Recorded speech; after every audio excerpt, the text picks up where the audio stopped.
Autolite and its 98,000 dealers bring you Mr. Herbert Marshall in a true story.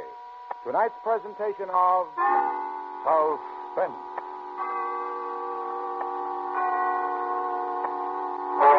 Tonight, Autolite presents the true story of 5 polar explorers and their race against death. A radio dramatization of The Diary of Captain Scott. Our star, Mr. Herbert Marshall.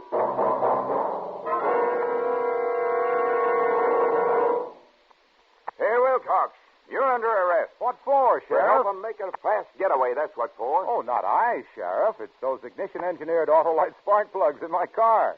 They're experts on fast getaways, and they can't be beat for smoother performance and gas savings either. Well, then I want them Autolite spark plugs for my car. You bet you do, Sheriff. Everybody wants those world-famous ignition-engineered Autolite spark plugs.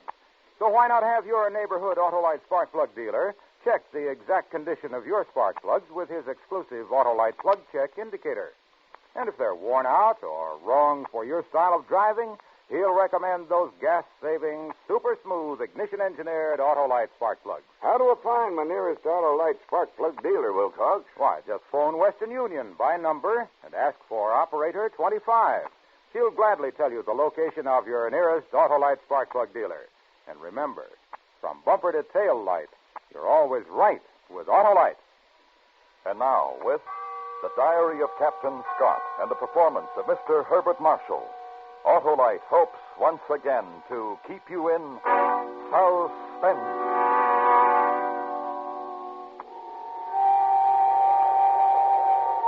Wednesday, January 18th, 1912. Camp 69, temperature minus 22 degrees A.M. The South Pole. We have arrived, yes, but under very different circumstances from those expected. We've had a horrible day. Elation ran high all morning since we were nearing our goal and thought to be the first 5 men to reach the pole. But our hopes were dashed when Evans sighted a flag and a tent near the spot. The Norwegians have forestalled us and are first to get here. In the empty tent, under the name of their leader, Raoul Amundsen, were listed the 5 men who were with him. It is a terrible disappointment, and I'm very sorry for my loyal companions. There's no doubt of it now. They did find an easier way up over the barrier. Oh, we thought as much back at Cape Armitage. It's a rotten shame, men, and I'm sorry. Good Lord, Captain Scott, you've done everything you could. And there's more to do. More for all of us. 800 miles, as a matter of fact. Are you ready to start back, Evans? I can't think of a reason to stay in this ruddy, miserable place. Is the sledge ready, Oates? A bit frozen in, I suppose. Yes, I imagine. Wilson, do you vote to start? The faster the better, Captain. Bowers, can you get a sight and start us off on course? Sky is a bit overcast, but I think so. Yes, I think I can. We'll go then, as quickly as we can. The minute saved here will mean a minute more of comfort aboard the ship.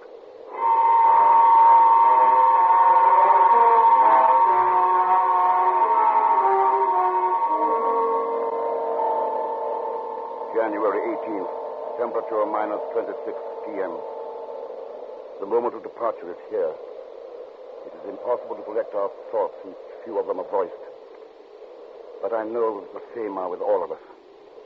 Can we pull the heavy sledge a great distance?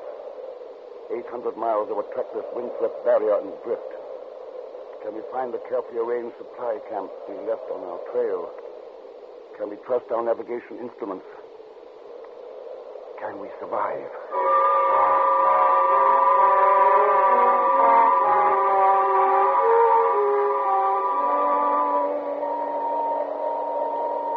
January 21st, temperature minus 30.4.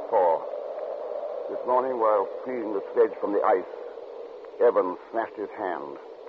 I'm afraid the poor chap is in for trouble. His wounds will not close in this cold. And we absolutely cannot spare the time to camp as our rations are very low, as well as our fuel.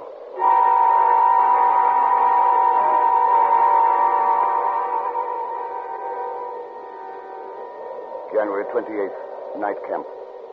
Temperature minus 27. The miles continue to fall behind us, but with painful slowness. Our diet and with it our general condition has improved since finding our half-degree supply camp. Only 42 miles to the next one, but we're not without ailments. Oates is suffering from a very cold foot. Evans' hands and face are in a horrible state. And tonight Wilson is suffering tortures from snow blindness. Bowers and I are the only ones without trouble at present.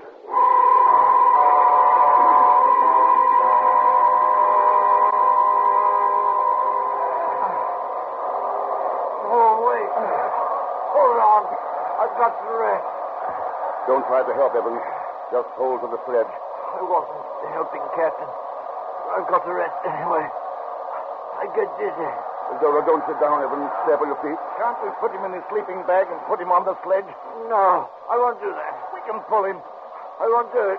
If it's for the good of the rest of us, Evans. No, I'll stay here first. Then, if it's an order. No, not that kind of an order. I won't be dragged on by the rest of you. Then you've got to come along. 7 or 8 more miles, Evans. Then we'll be stopping for some rest and a hot meal. I'm not thinking of those miles. How many more 7 miles are there? Let's cover these with How four. many more? Evans! I'll do the best I can. I'm sure of it, Evans. And everything will be all right? Yes. All right. There'll be hot food in a few more hours. Let's move on.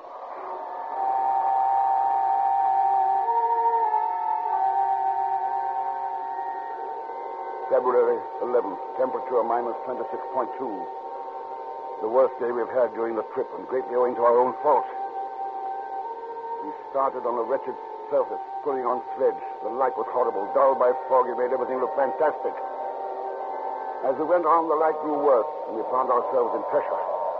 Then came the fateful decision to steer east. The disturbance grew worse, and my spirits received a very rude shock. The farther we plunged ahead, the less possible it seemed that we could find a way out. We struggled until 9 p.m. to do nothing more but make camp. There's no getting away from the fact that we are not pulling strong. Amesbury pony sledge. John Wright pony sledge. Sherborne. Your eyes, Wilson. How are they? Better, I think. Let me see. Yes, I think they are. Pony sledge. Oh, Evans. George. Oh, yeah? What were you saying? Was I saying something? I didn't think I was. I thought I was asleep. Perhaps you were. Know what you were saying, Evans? You were naming the schools that donated sledges for the expedition. Oh, thought I was asleep. Must have been dreaming about home. I like it better there than I do here. I mean, I like dreaming about it.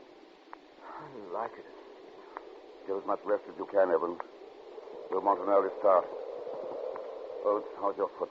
All right, it's better, Captain. It bothers a bit in the morning, but then it gets better. Good. How do you get along so well, Captain? Oh, because I know everything is going to be all right. Are you just cheering us up, or do you really think so? Of course I think so. You know as well as I what splendid planning we've had. Everything's going precise as it should. There's a line of supply camps right back to the ship. All we've got to do is follow it.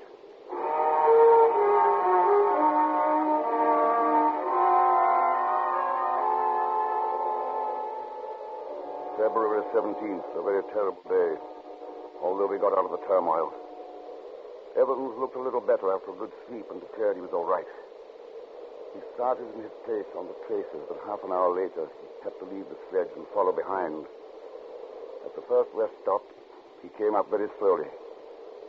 He stayed with us for a while, then dropped out again. We tried to pull him on the sledge, but had not the strength. And he fell behind. At lunch camp, we saw him coming far astern, and when we looked again, he had fallen.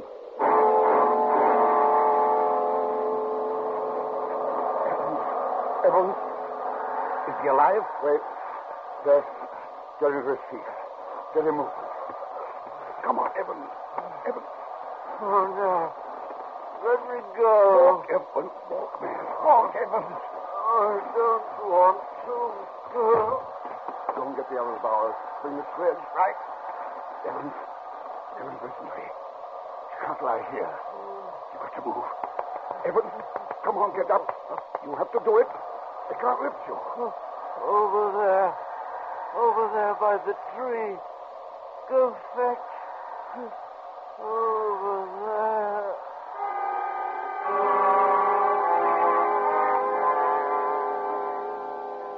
we got him into the tent, he was quite comatose. And he died quietly at 12:30 p.m. It's a terrible thing to lose a companion that way. His passing is a frightfully personal thing to each of us. As is usual, our doubts and fears are not voiced. But I don't think that one of us does not wonder how many of the remaining 4 can survive.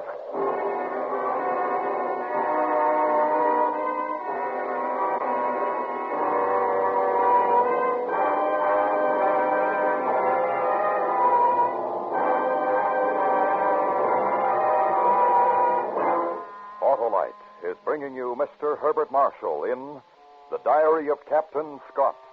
Tonight's production in radio's outstanding theater of thrills, Suspense.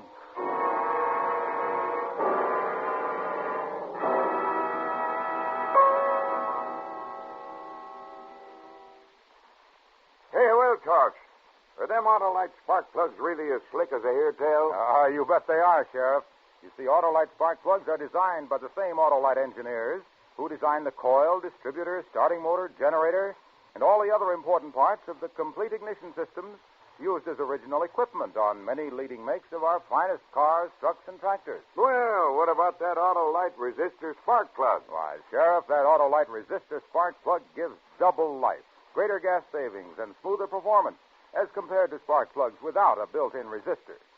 And what's more, it reduces spark plug interference with radio and television reception. The Autolite resistor spark plug is just one of a complete line of ignition-engineered Autolite spark plugs designed and built for every use. So, friends, take a tip from me and have your nearest Autolite spark plug dealer check your spark plugs soon. And remember, from bumper to tail light, you're always right with Autolite. And now, Autolite brings back to our Hollywood soundstage Mr. Herbert Marshall in Elliott Lewis's production of The Diary of Captain Scott, a true story well calculated to keep you in suspense.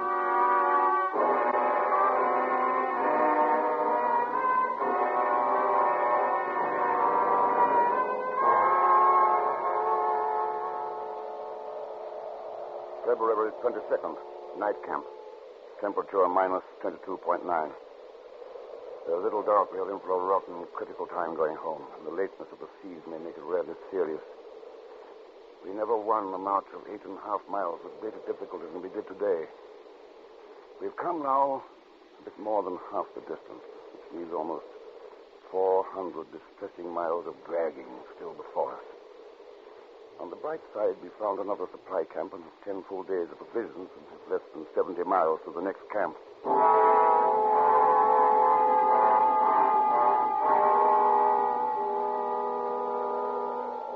February 25th, night camp. Temperature minus 23.2. A little despondent again. The really terrible stuff. Oates' foot is almost completely gone, and he is helpless. It leaves the pulling up to Wilson almost totally blind now. Bowers and me. And we do not do well at all. The truth is, there is not enough energy in our ration. Without tremendous intakes of energy in this cold, we suffer physically, mentally, too. There is little communication between us in the tent at night now.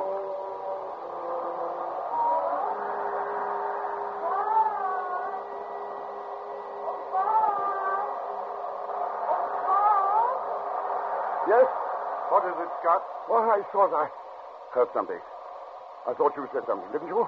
No? Bowers. I've got to talk to you, Bowers. Oh, of course. Hi, Bowers. I'm terribly worried. I didn't think it was you who called. I heard my wife. Under these conditions, I Wait, hardly let me think... tell you. It started last night. I was with her, Bowers, and there wasn't a dream. I was lying awake, looking up at the peak of the tent. And suddenly I was with her. In our library at home. You must have been dreaming. No, I wasn't. I could feel everything and smell everything. The perfume she was wearing, the warmth from the fire. I was warm, Bowers. I was warm, even after I came back here. No dream can accomplish that. I went home. I held her in my arms. And we went up to see our son. It was night, and he was asleep. And then we went back to the library and sat before the fire. And it was warm. I'm sorry that he's asleep, Bob, but it is late. I know. There'll be time. And oh, what tales I'll have to tell him. Of courageous men serving their country. I'll make him proud to be an Englishman. Oh, I'm sure he will be, darling. Above all, we must guard him against indolence. We must make him a strenuous man. Interest him in natural history better than games. He'll be a good man. And you, Kate, if I could tell you the millions of thoughts I've had of you. I was with you, I think. I worried so. I knew you must have been suffering. There was some. There's bound to be when a feat is as great as ours. The years of planning. 800 miles we marched to the pole. 800 back. But what wealth we brought to the scientists. And what honor we brought to England. You're home, darling. And that's more important than science and honor. You're home and you won't ever go away again. No. I've served my duty, I think. I shall collect and arrange my notes. Perhaps I shall write a book and describe the bottom of the world and living there. But never go back. The drift snow, like finest flour, flickering up under one's clothing and stinging as a fan blast. But never go back. The great cloudy columns of snowdrift advancing from the south and heralding the storm. But never go back. No, I like it here. I'm warm. Warm. I'm warm. It was a dream, Scott. Good Lord, it's nothing to worry about. It was not a dream. All of your senses don't coordinate in a dream.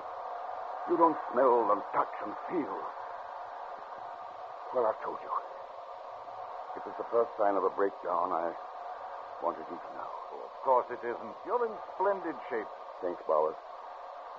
I owe you a great deal. Nonsense. At least I owe you the privilege of getting you to sleep. Good night, Bowers. Good night.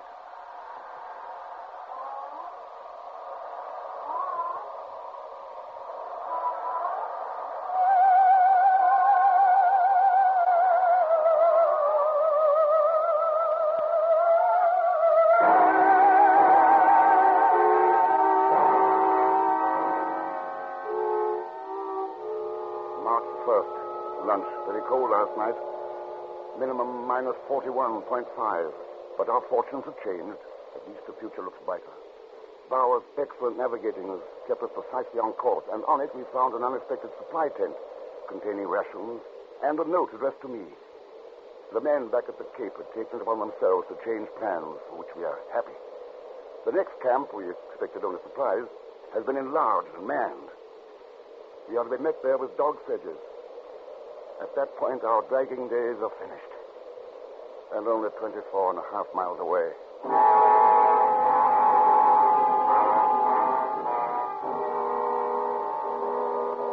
March 2nd, night camp. All the elation of yesterday has been crashed. Misfortune rarely comes singly. This day we have suffered 3 distinct blows. First, through some oversight, our fuel oil supply is less than half what we thought it was.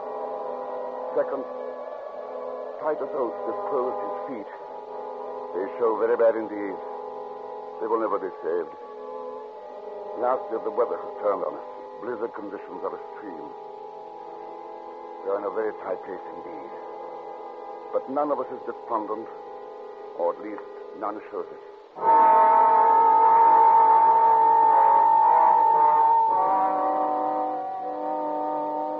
March 10th. Things steadily going downhill. Midday, minus 43. Blizzard still with us.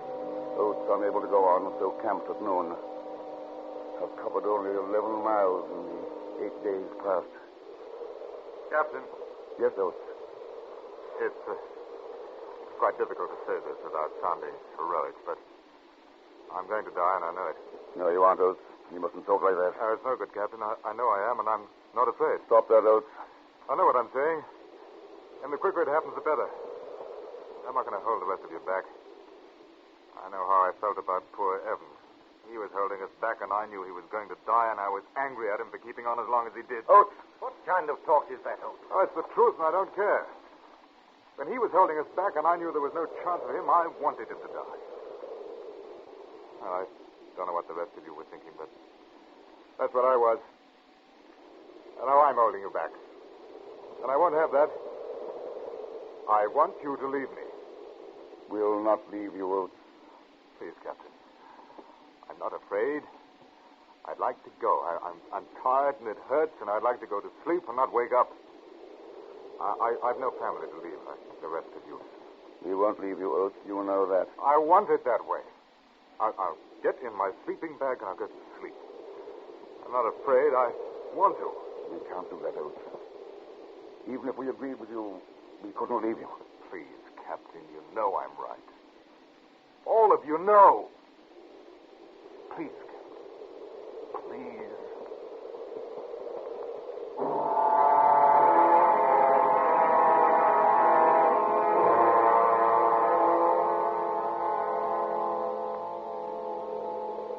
March 16th or 17th. Lost track of dates, but I think the last is correct. Poor Titus Oates is gone. Should this journal be found, I want these facts recorded. This was his end. He woke in the morning yesterday. It was blowing a blizzard. He said, "I'm just going outside. Shan't be long." He went out into the blizzard, and we have not seen him since.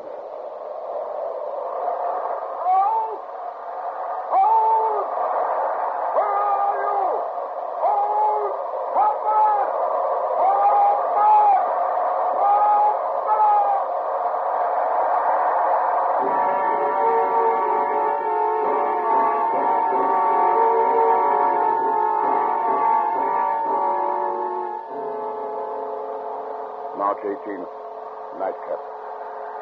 We are 14 miles away from the sledge camp. But ill fortune presses. My right foot is gone. 2 days ago, I was proud possessor of the best feet. Now one is gone. The others are still confident of getting through, but I don't know.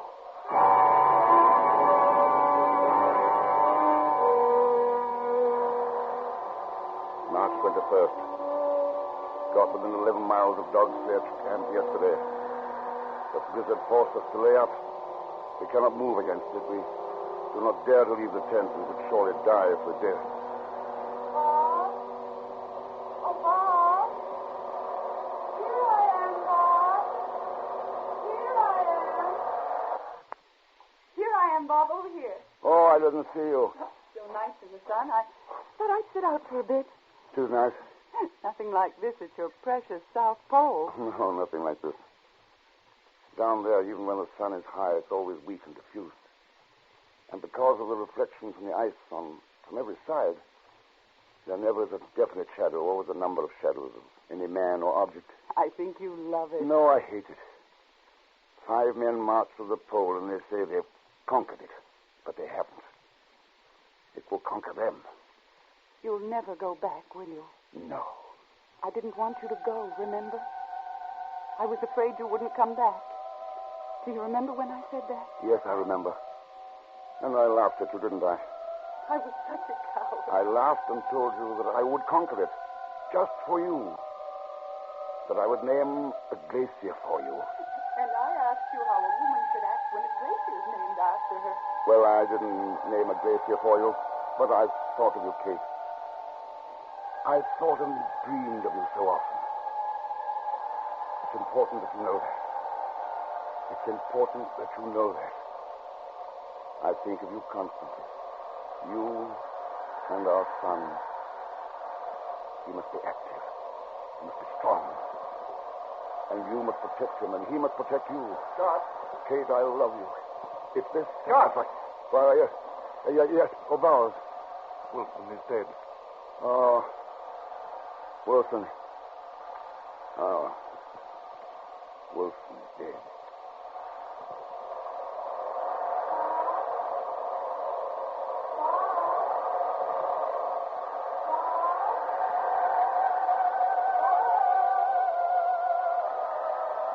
March 29th. Since the 21st, Bowers and I, surviving Wilson, Have had a continuous gale and blizzard from west-southwest and southwest. We had fuel to make 2 cups of tea apiece and bare food for 2 days on the 20th. Every day we've been ready to start for the dog sledge camp, 11 miles away. But outside the door of the tent it remains a scene of whirling drift. I do not see we can hope for any better things now. We shall stick it out to the end. But we're getting weaker, of course. And the end cannot be far. Seems a pity. But I do not think I can write much more. This rough journal and our dead bodies must tell the story. In dying, we are...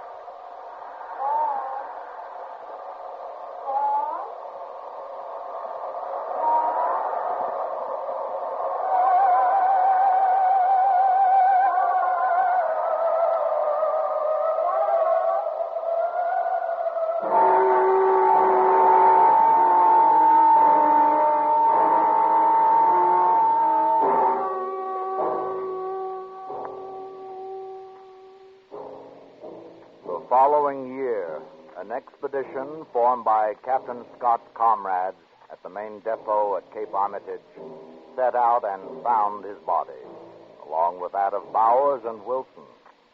Search was carried on for Oates and Evans, but they were never found. A great cairn was built at the site of Scott's final camp, a trivial monument to the courage of 5 men, and especially to the complete devotion to duty of Robert Falcon Scott, who until his dying breath continued to keep a record of the fatal journey.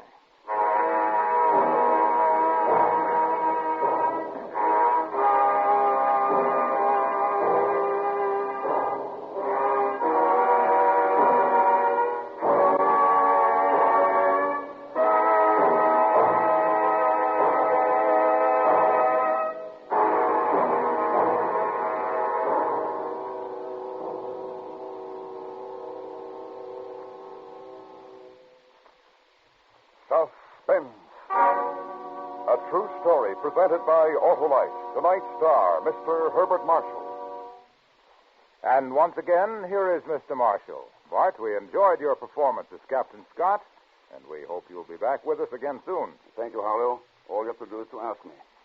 An invitation from Autolite to appear on Suspense is, it's as welcome as a letter from home. Well, Bart, it is like a letter from home because, you see, we count you a member of the Autolite family, along with the 98,000 Autolite distributors and dealers, the nearly 30,000 men and women in 28 great Autolite plants from coast to coast, and the 18,000 people who have invested a portion of their savings in Autolite. Well, Harlow, to all of the Autolite family, may I say thank you, and to our listeners, may I say good night, and remember, you're always right with Autolite.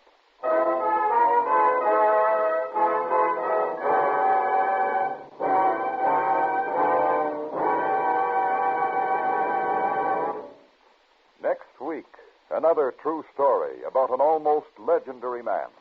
The dramatic recreation of The Shooting of Billy the Kid, starring Mr. Frank Lovejoy. The program will be heard on Suspense.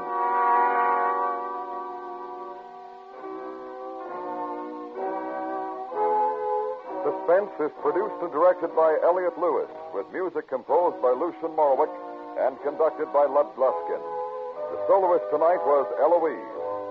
The Diary of Captain Scott was adapted for Suspense by Gil Dowd. In tonight's story, June Whitley was heard as Kate, Tudor Owen as Bowers, Ben Wright as Oates, Joseph Kearns as Evans, and Charles Davis as Wilson. Herbert Marshall may be heard each week on his own radio program, The Man Called X. And remember, next week on Suspense, Mr. Frank Lovejoy in The Shooting of Billy the Kid.